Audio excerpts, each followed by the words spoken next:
रहा करता था। कालू कौवा टुनटुनी चिड़िया से बहुत प्यार करता था।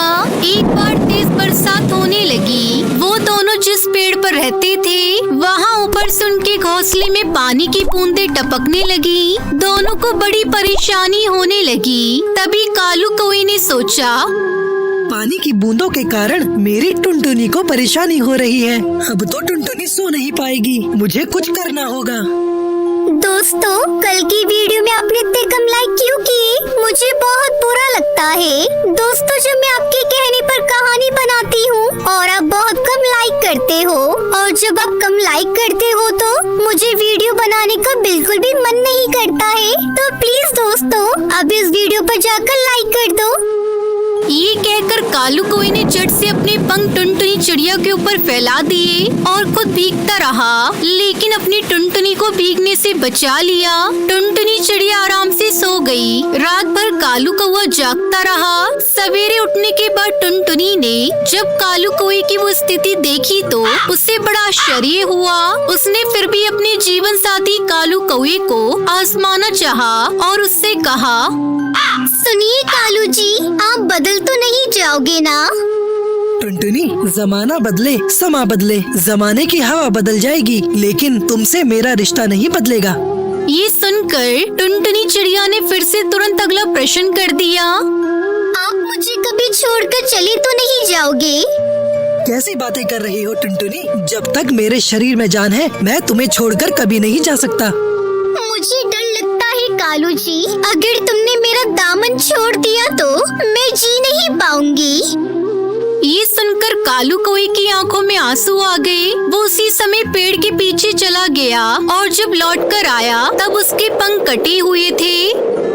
देखो टुनटुनी, लो अब मेरे पंख नहीं रह गए, इसलिए मैं उड़कर कहीं नहीं जाऊंगा। अरे कालू, ये तुमने क्या कर दिया? तुमने मेरे लिए अपने पंख ही काट दिए। ऐसा क्यों किया तुमने? हाँ टुनटुनी, अब मैं तुम्हें छोड़कर कहीं नहीं जाऊंगा। कुछ दिन ऐसे ही बीत गए। एक दिन भयानक तूफान आने लगा। ये देखकर टुनटुनी चिड़िया बहुत डर गई। ये आने वाला तूफान तो बहुत डरावना दिख रहा है। हमें यहाँ से किसी सुरक्षित स्थान पर जाना चाहिए, वरना हम दोनों इस तूफान में मर जाएंगे।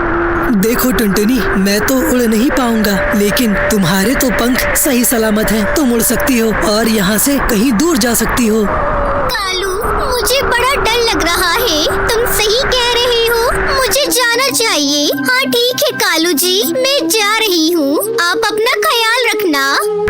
इतना कहकर टुनटुनी चिड़िया वहाँ से उड़ गई और कालू कौवे से देखता ही रह गया। कालू की आंखों में बहुत आंसू थे। फिर 2 घंटे के बाद तूफान थम गया और टुनटुनी चिड़िया लौटकर पेड़ के पास आ गई। उसने देखा उसका जीवन साथी कालू कौवा अपना दम तोड़ चुका था। उसके पास पेड़ की डाली पर उसकी पड़ोसन टूनी चिड़िया दुखी होकर बैठी थी और वो टुनटुनी चिड़िया से कहती है, तुमने अपने जीवन साथी को छोड़कर उड़ जाने की बहुत बड़ी गलती कर दी। तुम्हारे जाते ही उसने तूफान के आने से पहले ही अपने प्राण त्याग दिए। उसके मुंह से यही निकला कि काश वो मुझे छोड़कर नहीं जाती। तुमने बहुत गलत किया टुनटुनी। उसने तुम्हारे लिए अपने पंख काट दिए और तुम उसे मुसीबत में छोड़कर चली गई। भगवान तुम्हें कभी माफ नहीं करेगा टुनटुनी। टूनी चिड़िया की बातों से टुनटुनी चिड़िया को अपनी गलती का एहसास हो गया और वो कहने लगी,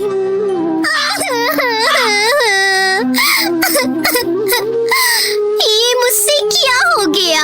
इतनी बड़ी गलती कैसे हो गई मुझसे? मुझे माफ कर देना कालू जी। मैंने तो आपकी ही जान ले ली। और जाइए कालू जी, मुझसे बात करिए। मुझे ऐसे अकेला मत छोड़िए। अब आगे से कभी भी मैं आपसे दूर नहीं जाऊंगी। हे भगवान, कुछ तो चमत्कार करो, मुझ पर रहम करो। तभी वहाँ जादुई परी प्रकट होती है। क्या बात है नन्ही चिड़िया, तुम इतना क्यों रो रही हो? क्या परेशानी है तुम्हें? बताओ मुझे, क्या पता मैं तुम्हारी मदद कर सकूं। टुनटुनी चिड़िया से सारी बात बताती है। जादुई परी अपने चमत्कार से कालू कौवे को फिर से जिंदा कर देती है।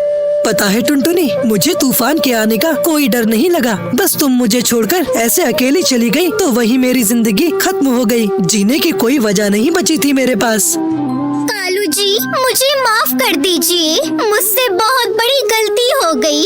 मैं आपसे वादा करती हूँ अब मैं आपको कभी छोड़कर नहीं जाऊंगी और मैं आपका बहुत ध्यान रखूंगी। उस दिन के बाद से टुनटुनी चिड़िया और कालू कौआ खुशी खुशी अपना जीवन बिताने लगते हैं।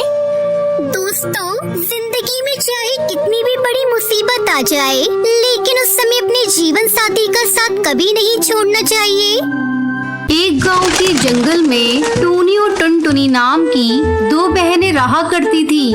दोनों का स्वभाव एक दूसरे से बहुत अलग था। टूनी अक्सर शहर जाने के सपने देखा करती थी। एक दिन टूनी टुनटुनी से कहती है, टुनटुनी, इस गांव में मेरा दम घुट रहा है। काश हम लोग भी शहर में रहते तो अपने दिन भी मजे से कटते। तुझे पता है, कल ही कालू कौआ शहर से आया है। वो शहर की बहुत तारीफ कर रहा था। तब टुनटुनी अपनी बहन को समझाते हुए कहती है, लेकिन दीदी, तुम्हें पता भी है शहर में रहना कितना कठिन हो गया है। शहर में ना तो पीने के लिए पानी मिलता है और ना ही सांस लेने के लिए ताजी हवा। चुप हो जा, बड़ी आई शहर की बुराई करने वाली। तुझे ये सब कैसे पता? ओहो दीदी, ये सब मैंने अखबार में पढ़ा था। टुनटुनी, तुझसे कुछ भी कहना बेकार है, तू नहीं समझेगी। खैर टुनटुनी, मैं कालू कौए से मिलने जा रही हूँ। इतना कहकर टूनी चिड़िया वहाँ से चली जाती है और कालू कौए के पास पहुंचकर टूनी कहती है, कालू, मेरा भी शहर जाने को बहुत मन करता है, लेकिन क्या करूँ? जब भी कहती हूँ मम्मी पापा मुझे डांटने लगते हैं। अरे टुनी, इसमें सोचने वाली कौन सी बात है? अगर तुझे शहर चलना है तो तू मेरे साथ चल। कब तक तू अपने बूढ़े माँ बाप के लिए अपनी जिंदगी बर्बाद करती रहेगी? कल सुबह मैं शहर जा रहा हूँ। अगर तुझे जाना होगा तो तू सुबह मेरे पास आ जाना। अगले दिन टूनी चिड़िया बिना किसी को बताए कालू कौए के साथ शहर चली जाती है। शहर आकर दोनों साथ साथ रहने लगते हैं। धीरे धीरे दोनों को एक दूसरे से प्यार हो जाता है और एक दिन दोनों शादी कर लेते हैं। कुछ दिन इसी तरह गुजर जाते हैं। एक दिन टूनी चिड़िया को अपने घर की याद आती है। अगले ही दिन वो अपने गाँव आती है। जब वो घर आती है उस समय टुनटुनी घर का काम कर रही थी। जब वो टूनी को देखती है तो उसे पहचान नहीं पाती और कहती है, कहिए, आपको किससे मिलना है? इस समय मेरे माँ बाप भोजन की तलाश में गए हैं। तब टूनी कहती है, अरे टुनटुनी, तूने मुझे पहचाना नहीं? मैं टूनी हूँ, तेरी बड़ी बहन। देख मेरी ठाट बाट, मैं बिल्कुल हीरोइन लग रही हूँ और तू अपने आप को देख, बिल्कुल काम वाली बाई लग रही है। दीदी, मैंने तो आपको पहचाना ही नहीं। वैसे एक बात मैं आपको बता दूं, मुझे आप हीरोइन कम चुड़ैल ज्यादा दिखाई दे रही है, तभी तो मैं आपको पहचान नहीं पाई। और सुनो, आप इसी वक्त यहाँ से चली जाइए, वरना अगर मम्मी पापा आ गए तो आपको धक्के मारकर भगा देंगे। टुनटुनी, तू मुझे देखकर जल रही है, इसलिए ऐसा बोल रही है। मैं मम्मी पापा से मिलकर ही जाऊंगी। उस दिन आपको अपनी मम्मी पापा का जरा भी ख्याल नहीं आया जब आप इस घर को छोड़कर चली गई थी, वो भी किसी को बिना बताए। टुनटुनी, आप ज्यादा मत बोल। तू मम्मी पापा की सेवा कर रही है ना, यही बहुत है। तू गांव की है और गंवार ही रहेगी। मुझे इस गांव में नहीं रहना था, इसलिए मैं शहर चली गई। मैं तो कहती हूँ अब भी कुछ नहीं बिगड़ा, तू भी मेरे साथ शहर चल। आने दे मम्मी पापा को, मैं उनसे कहूँगी कि वो इस घर को बेचकर शहर में एक नया घर खरीद लें। तुझे भी शहर में रहने में बहुत मजा आएगा। तभी उसके मम्मी पापा वहाँ आ जाते हैं।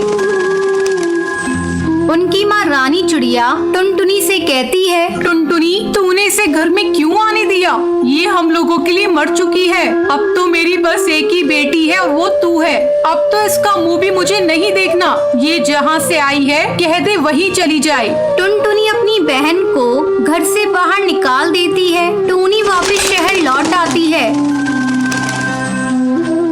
अचानक एक दिन उसकी तबीयत बिगड़ जाती है। तब वो कालू कौए से कहती है, सुनिए जी, लगता है अब मैं नहीं बचूंगी। आप ये खबर मेरे माँ बाप तक पहुँचा दीजिए। मैं अपने किए की माफी उनसे मांगना चाहती हूँ। ठीक है, मैं ये खबर उन तक पहुंचा देता हूँ। कालू कौआ डाकिए के जरिए टूनी की खबर उसके घर वालों को देता है। टूनी की बीमारी की खबर सुनकर टुनटुनी से रहा नहीं जाता और वो शहर आती है।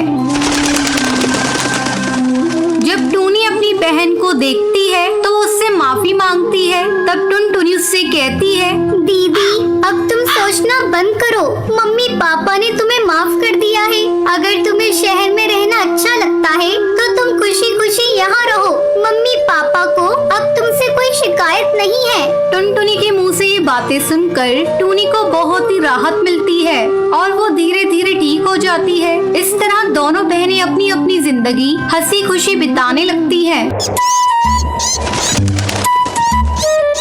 एक दिन बंटी खुशी खुशी ऑफिस से घर आता है और अपनी पत्नी टुनटुनी को बुलाता है। टुनटुनी, कहाँ हो तुम? जल्दी इधर आओ। क्या हुआ बेटा, आज तू बड़ा खुश लग रहा है। हाँ माँ, आज मैं बहुत खुश हूँ क्योंकि मेरा आज प्रमोशन हुआ है। माँ, ये देखो मैं तुम्हारे लिए शॉल लेकर आया हूँ। तभी वहाँ टुनटुनी आ जाती है। क्या बात है जी, आपने मुझे क्यों बुलाया? हाँ टुनटुनी, ये लो मैं तुम्हारे लिए सोने का हार लेकर आया हूँ। ये हार बहुत ही अच्छा लग रहा है। हाँ हाँ बेटा, इस तरक्की में इसी का तो हाथ है, मेरा तो जैसे कुछ है ही नहीं। ये लो पकड़ो अपनी घटिया शॉल, मुझे नहीं लेना। बबली गुस्से में शॉल फेंक कर वहाँ से चली जाती है। अगली सुबह जब टुनटुनी सबके लिए चाय बना रही होती है तो वहाँ बबली आ जाती है। बहू, तू तो बड़ी शातिर निकली। तूने मेरे बेटे को अपने कब्जे में कर लिया। अब वो तेरी हर बात मानता है। मैं तो जैसे कुछ हूँ ही नहीं। माँ जी, आप ये क्या कह रही हैं? मैंने क्या किया है? तूने मेरे बेटे को काबू में कर लिया है और कह रही है कि मैंने क्या किया? मेरा बेटा कल तेरे लिए इतना महंगा हार लेकर आया और मेरे लिए बस 500 रुपए की शॉल।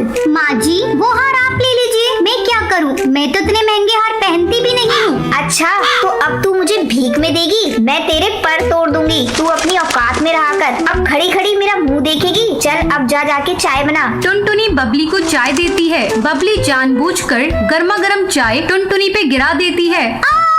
माँ जी, आपने ये क्या किया? तेरे साथ जो मैंने किया बहुत सही किया। इसी तरह कुछ दिन गुजर जाते हैं। एक दिन बबली जंगल से घर आती है। टुनटुनी, अरे ओ टुनटुनी, कहाँ मर गई? जल्दी से मेरे लिए एक गिलास पानी ला। अभी लाती हूँ माँ जी। टुनटुनी पानी लाकर अपनी सास को लाकर देती है। तभी अनाज घर में से जलने की बू आती है। टुनटुनी भागकर अनाज घर में जाती है। हे भगवान, ये क्या हो गया? माँ जी तो आज मुझे मार ही डालेंगी। तभी बबली कबूतरी आकर टुनटुनी पर चिल्लाने लगती है। अरे ये क्या किया तूने? पूरे साल का राशन का तूने सत्यानाश कर दिया। कल मुही इतना अनाज और चावल जला दिया। पूरे साल भर का तो था। भरी बारिश में चुन चुन कर इकट्ठा किया था ताकि इस बार की बारिश आराम से कट सके। इसकी भरपाई कौन करेगा? तेरा वो कंगाल बाप। मेरे पापा को बीच में मत लाइए। तेरे बाप को कंगाल ना कहूँ तो क्या कहूँ? उसने 2 जोड़ी कपड़ों में तुझे मेरे मत्थे मर दिया। मैंने तो सोचा था अपने बेटे की शादी किसी अमीर चिड़िया से करूँगी। ठहर जा, मैं तुझे अभी बताती हूँ। इतना कहकर बबली जलती हुई लकड़ी से टुनटुनी के पर जला देती है। जी, आपने क्या कर दिया? रात को जब बंटी घर आता है तो वो टुनटुनी के जले हुए पर देखकर वो उससे पूछता है। टुनटुनी, ये क्या हुआ तुम्हारे पर को? ये तुम्हारा पर कैसे जल गया? वो कुछ नहीं जी, किचन में काम करते समय जल गया था। टुनटुनी, तुम झूठ मत बोलो, मैं सब जानता हूँ। ये सब माँ का किया धरा है। मैं अभी माँ से जाकर पूछता हूँ। बंटी गुस्से में बबली के घोंसले में जाता है। माँ, तुमने बहुत अत्याचार कर लिया टुनटुनी पर। अब मैं और नहीं रह सकता यहाँ पर। मैं टुनटुनी को लेकर यहाँ से चला जाता हूँ। नहीं बेटा, इस बुढ़ापे में तू मुझे छोड़कर मत जा। आगे से तुझे मेरी कोई शिकायत नहीं मिलेगी। नहीं माँ, अब मैं तुम्हारी एक नहीं सुनूंगा। मैं जा रहा हूँ। बंटी टुनटुनी को लेकर घर छोड़कर चला जाता है और दूसरी नदी किनारे बने पेड़ पर अपना आशियाना बनाता है। ऐसे ही कुछ साल गुजर जाते हैं। एक दिन जंगल में भारी तूफान और बारिश आई हुई थी। माँ इस भयंकर तूफान में कैसे अपने आप को बचा रही होंगी? मुझे जाकर उन्हें देखना चाहिए। बंटी और टुनटुनी भारी तूफान का सामना करते हुए अपने पुराने घर पहुँचते हैं। वहाँ बबली कबूतरी बारिश में भीग रही थी और आखिरी सांसें गिन रही थी। माँ, तुम्हें क्या हुआ? माँ बेटा, मुझे माफ कर दे। बहू, तू भी मुझे माफ कर दे। इतना कहते हुए उसकी सांसें वहीं रुक जाती हैं। उस दिन के बाद से टुनटुनी और बंटी अपनी माँ के घर में रहने लगते हैं।